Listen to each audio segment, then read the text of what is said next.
Earlier in the year, I made a video called The First Order versus the Empire, where I analyzed both their capabilities and ultimately concluded which sinister army was more powerful. Today, I want to do something similar, but break it down into smaller components. Although the clone troopers have been long criticized in the prequels, mostly due to politics that surrounded them and the use of sometimes overbearing CGI, I actually find them to be quite interesting and was pondering how they stack up to our new threat in the galaxy's troops, the First Order Stormtroopers. So how would these two warriors fare together in battle? Let's take an in-depth look at how they fight and what gave them their unique respective abilities. First off, we have to make a quick distinction on the troopers that are battling. For the purpose of this video, we are only going to look at our average troops. Interestingly though, not only did the clone troopers have a huge array of different classes of specific combat skills, but also went into two phases of military outfitting. The Phase 1 clone trooper suits had many advantages and disadvantages. Their armor was made by Kaminoan armor smiths. They consisted of an internal life support system and 20 form-fitting plates that sealed to their black temperature-controlled bodysuits. This gifted them temporary protection from the vacuum of space or a planet with harsh atmospheric conditions. It also featured a design that looked very similar to Mandalorian armor, especially in the helmet, which contained state-of-the-art imaging technology. The clone's armor even had a hologram projector on the wrist for more effective communication with others and superiors. Unfortunately, even though they had all these technological advancements in their favor, the Phase 1 clone troopers did struggle with one big flaw in the suits. Due to the Kaminoans' lack of understanding of the basic ergonomics of the human body, the armor they produced was uncomfortable and very difficult to fight in. This is what ultimately led them to Phase 2 armor. The Phase 2 armor became the standard issue suit more towards the end of the Clone Wars. It has plenty of similarities to the Phase 1 armor, but a lot of key differences as well. The armor was a more advanced model that was much easier to fight in and could support more specialized weaponry and options in combat. Due to these advantages alone, I will be pegging the Phase 2 clone troopers against the First Order Stormtroopers for a more balanced fight. The Phase 2 clone trooper was the first model that introduced the external respirator in lieu of an internal support life system. This new addition would stay and can be seen in every stormtrooper design that precedes it. The armor was made of a plastoid composite that was very effective at deflecting blaster bolts. In fact, typically when you see clones seemingly die from blaster fire, they are more likely getting knocked out from the harsh impact, as the armor protects them and prevents penetration from the blaster bolt. Every clone trooper was also equipped for long and short range battle and would carry a DC-15 blaster rifle and a DC-15A blaster, as well as a variety of grenades, including an electromagnetic pulse grenade and a thermal detonator. The clones were also in peak physical condition for combat as they underwent intense training in small separated groups, often groups of 4, to teach them cooperation and give them a greater sense of independence and creativity. This helped distinguish them from the droids they fought against and granted them a sense of purpose. They were all also permitted to personalize their armor, which is why you see such a variety of colors and combinations of armor with different squads or characters. Oftentimes, designing one's armor was a way to signify past victories or represent something. It was seen amongst the clones as a sort of rite of passage. The young clone cadets were also always monitored by the older, higher-ranking clones, and the older clones are all monitored by bounty hunters hired by the Kaminoans during training. Speaking of bounty hunters, the clones also had a genetic makeup that was identical to the notorious bounty hunter Jango Fett.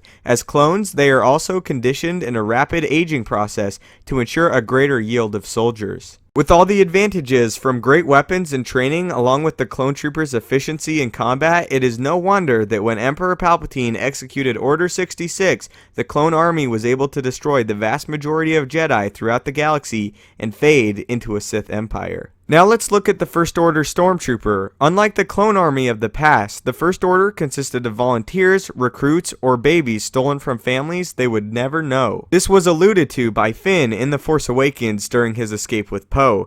This may not be a disadvantage because although there was no guarantee of substantial physical prowess in a First Order Stormtrooper, they also took part in high-intensity training programs, most often trained from birth. Their training required a huge emphasis on conformity and uniformity, which was not only taught to them during training, but through the use of First Order Imperial propaganda as well. All Stormtroopers were also well versed in medicine and capable of tending to their fallen comrades' wounds in battle. It also seems like all Stormtroopers are trained in hand-to-hand combat and melee combat, evident by the fight between FN-2199, commonly known as Traitor, and Finn. The First Order needed a first line of attack or defense against Luke Skywalker before Kylo Ren. This is why Finn was able to put up a good fight in The Force Awakens with zero experience with the lightsaber. Finn had gone through the same melee combat training as FN-2199, fighting with the Z6 Riot Control Baton seen in The Force Awakens and Force Awakens concept art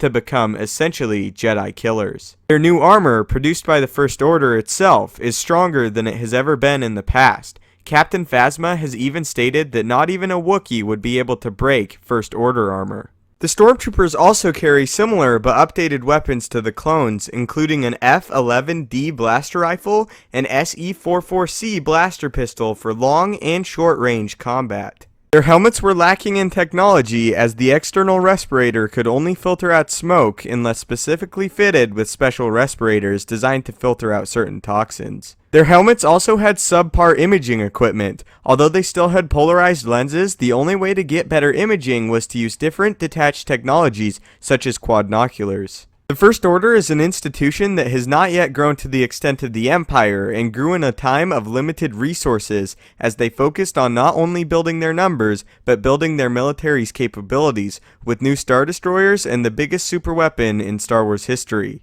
Because of this, they did not have the resources to build a large-scale, proper army. Now that we've set them up, let's discuss who would win in a squad fight scenario and why. So if a clone trooper and a First Order Stormtrooper were to come into battle, I think the clone trooper would walk out victorious, and here's why. The reality is that the clones were literally designed to be perfect warriors, from their weapons and equipment to their consistent superior genetic lineage of Jango Fett. The Stormtroopers in some departments have a leg up on the clones, such as their armor strength and updated weaponry, but I do not believe that it is enough to defeat a clone. The First Order did not produce perfect soldiers, and sometimes even produced flawed and defective soldiers from their training. Kylo Ren even recommended to General Hux the idea of going back to a clone army, to which General Hux took offense, but was probably contemplating himself. The First Order was horribly damaged due to a Stormtrooper that defected, and this could have been more easily prevented with a clone army, although to the First Order's credit, not impossible, as we have seen some clones turn on the Republic before.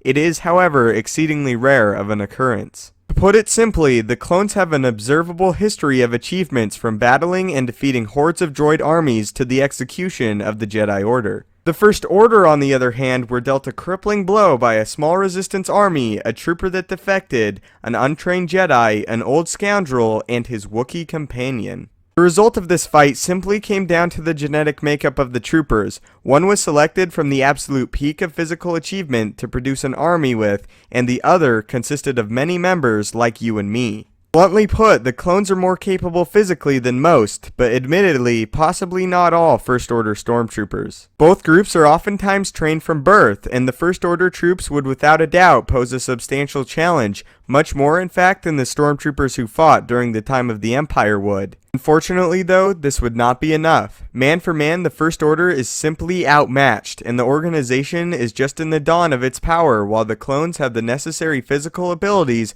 along with the specialized training that make them the near-perfect soldiers they are.